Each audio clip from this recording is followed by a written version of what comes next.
as you know, you go to Defenders Academy in the Bay of Halcyon City because it's on an island. And the listeners will know that if they listen to the previous episode. Or the previous teaser, I should say. So, where do you want to start, Ivan? Do you want to start at school, or do you want to start at home, and then we can cut to school? Where would you like Annie's first theater of the mind appearance to be? She just had a sleepover with her friend. We're introducing them already. Okay, so You are friends, in scare quotes, with this young hero. She's about 16, and she has really choppy blue hair. Doesn't really have any sort of costume. The Academy has a uniform for students that don't have costumes, which is just a black suit and black tie with the blazer has the crest of the school on it, and that's kind of her whole look. But she does have a name. She goes by the Machinist. And her whole thing is tech. She builds things. Which since you're friends. Her most prized machine that she's built so far is a very advanced moped that has all kinds of wonderful gadgets and tricks that it can whip out at a moment's notice, and it can collapse into a little metal backpack that she carries with her all the time. That's pretty cool. Yeah. Yeah, I think that we had a sleepover, and she's very mean to me all the time. I think and I don't want to step on you, but do you think it's just straight meanness, or do you think it's that she doesn't necessarily see you as autonomous a person as other people because you're a machine? So she's really fascinated by the way you work and wants to figure it out?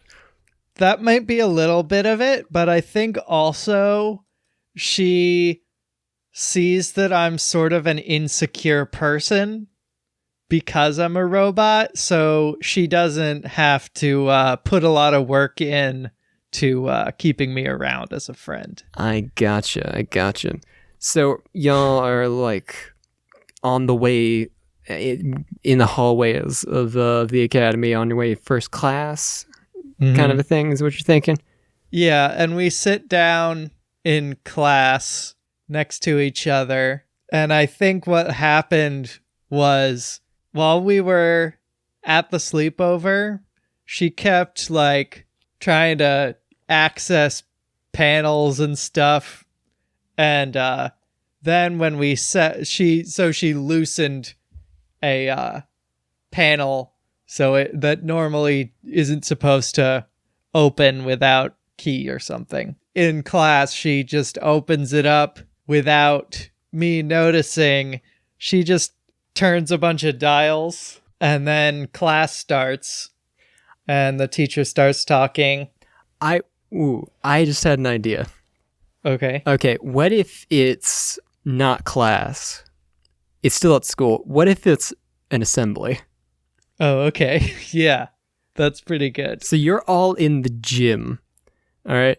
And the gym of Defenders Academy is a cross between a normal high school gymnasium, I keep wanting to say basketball field. I know what sports are. A cross between a basketball field and the X-Men Danger Room. So it's half death robots and weird spinny death blades and robot arms and shit. Basketball robots? Yeah, but it's still also a basketball court. So whenever they have games, there's bleachers and they just move all the death machines to the side. That's pretty good. Yep. So the guest speaker for the assembly is a hero. He's approaching middle age. He's not quite as popular as he used to be. He's the hero Captain Turbo. He's got a real Super Sentai kind of aesthetic to him. So, like, blue spandex uniform with one of those Super Sentai helmets that's has big bug eyes and kind of a V crest at the top, right? Mm-hmm. And like a little half cape. Stylish. So what you need to be aware of while you are on the field is the placement of your gadgets in your utility belt. Then I think as he's talking, the machinist, is that her name? The machinist. The machinist leans over to me and says, "This is kind of boring, huh?" And I lean back over and say, "Yeah, this is super boring."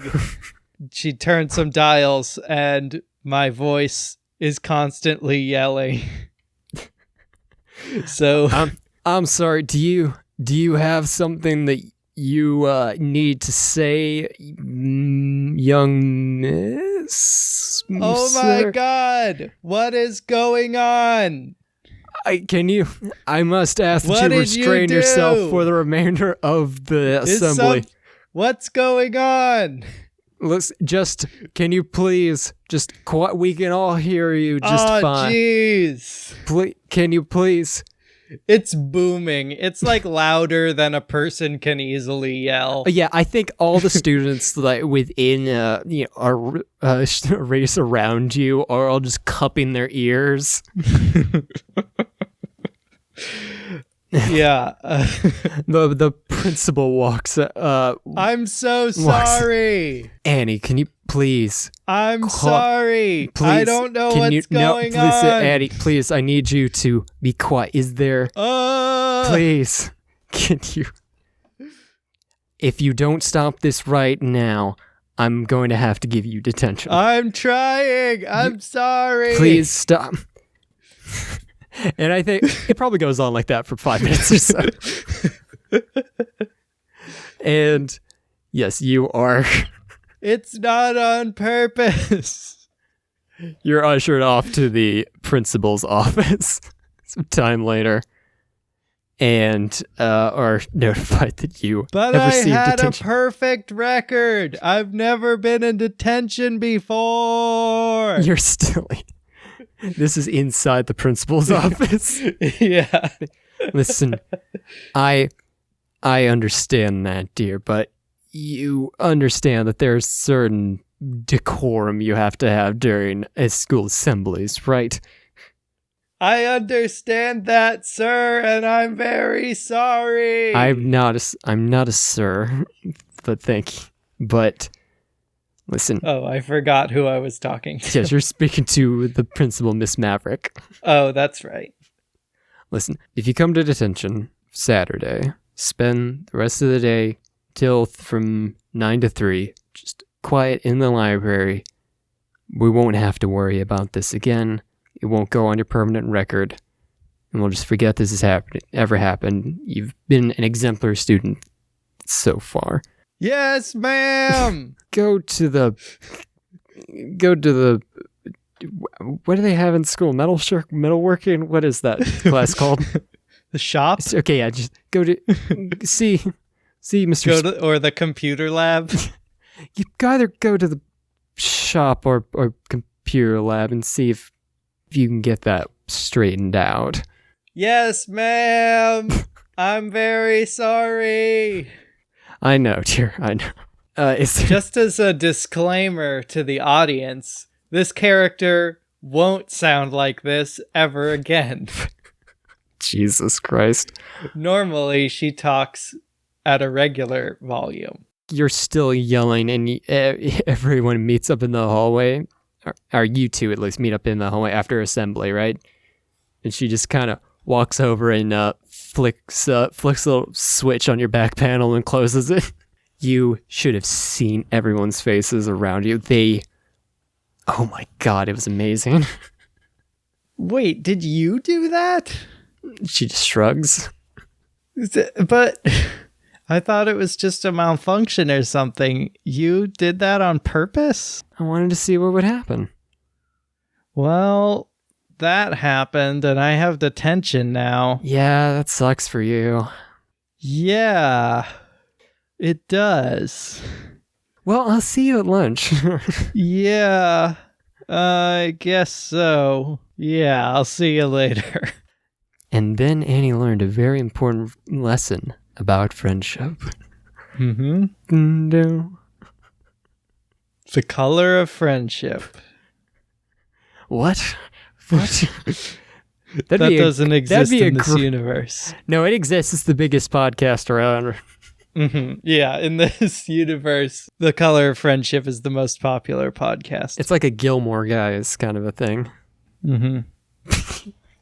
But yeah. Sure. All right, cool. Well, I think that wraps up Annie issue 0.